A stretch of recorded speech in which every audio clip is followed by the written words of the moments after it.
Bago natin umpisahan ang video na ito, may babakbakan lang ako. Ipapakita ko muna sa iyo ang comment na to. Sabi na ito, "Che, ang pangit ng content sa bungan lang." Tinakpan natin ang username, baka sumikat pa. Dahil may vlog din ang kumag na talangka. Una, spelling pa lang ng che sablay na. Aral-aral muna bago pumuna. Pangalawa, pangit daw ang content. Tignan mo ang mukha niya. Guwapo ba? Ikaw na ang humusga. Kung makapangit, alam ang ibig sabihin ng maganda. Yung pagmumukha mo parang aktivista na. Kung ipagtabi ang mga larawang ito may resemblance, di ba? Parang ito yung long lost anak ng teacher-teacheran na makakaliwa. Yung may kasong child abuse ba? Uy, fake news ka na naman yan. Wala nga daw kaso. Tapos may child abuse ka na namang nalalaman. Sabi Nino, eto, manood ka. Galing mismo sa bunganga niya. Pwede niyo po bang ipaliwanag ito? It's about kidnapping. Ginagamit ito laban sa inyo eh. Yes. Oo, ito yung sa ano no, sa Kalaingod. Sa part yun ng yun. Davao. Noong 2018 pa ito. Sinailan kami ng PNP, ng ASP, ni Casatur, kasama ng other 16 na mga bishop, mga teacher, at saka mga mga staff namin na sinailan kami ng child trafficking, at saka kidnapping, at saka child abuse. So sa piskalya pa lang, nung hinir nung 2018, ay ay walang merit. Kaya ito ay hindi natuloy yung pagkakaso nila ng child trafficking at saka ng kidnapping. So ang hinaharap ko ngayon, yung trump up cases na child abuse daw. Other forms of child abuse daw. Kaya yun yung hinaharap kong kaso mula ng 2018 hanggang ngayon Existing na pa siya. dinidinig itong trump up cases na child abuse daw. Kasi daw nagdala daw kami ng mga bata. Kasi nirescue namin yung mga bata at saka yung teachers doon sa isang school. O diba, maliwanag na? Galing na sa bunganga niya. Fake news pa rin ba?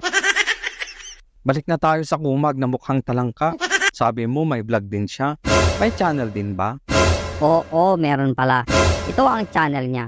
Yung channel na 11 years ago na. Meron din naman siyang nauto. Tignan mo, 518. Kaya sa halip na ganito magpauto, mas mabuti pang i-like mo na ang video na ito at mag-subscribe sa channel na to. Tapos yung description niya, wagas tignan mo. There are two blessings, right and aren't right. Where you stand, putik yan. Kahit tinahandaan ko na ang basa, hindi ko maintindihan. Kahit Webster Dictionary, nahihirapang hanapin ang meaning niyan.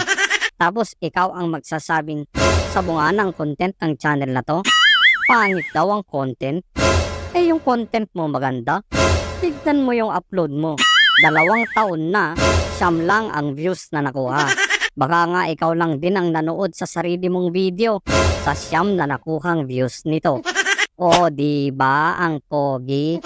Uwe, mangarap ka. Tapos yung mga recent upload niya puro natungkol sa sugal. Ngayon ko naintindihan, sa paggamit mo ng comment na sabungan, sabong equals sugal. Wala namang problema kung salungat ang opinion mo sa opinion ko. Malaya kang makakapag-comment dito. Walang problema kung magkakasalungat tayo. Walang problema kung may ipinaglalaban kang iba. Papakinggan kita. Pero kapag nag-comment ka, dapat tungkol sa topic ng video. Attack the issue, hindi yung tao. At hindi yung pagkakagawa ng mga content ko. Magko-comment ka ng pangit ang content ko. Kasama ba yun sa issue? Papangitan o pagandahan na ba ang content ang labanan? Sabihin na natin pangit ang content ko, pero mas pangit sa'yo. Tignan mo, walang pumapansin sa mga upload mo. Hoy, kalma lang. Dinurog mo na. Pagbigyan mo na ako last na to.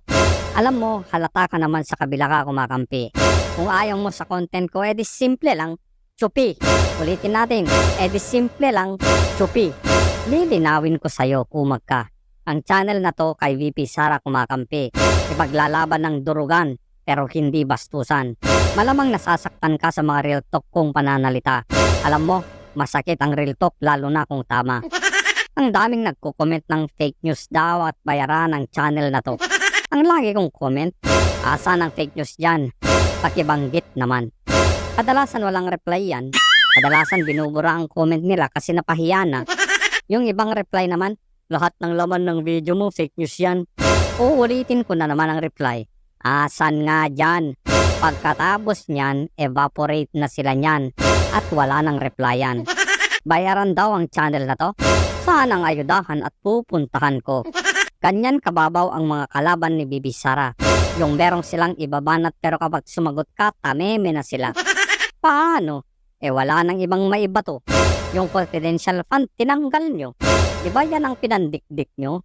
Ngayon na natanggal na, ano na? Wala nang bala. Tahimik na. Hanap ibang paninira.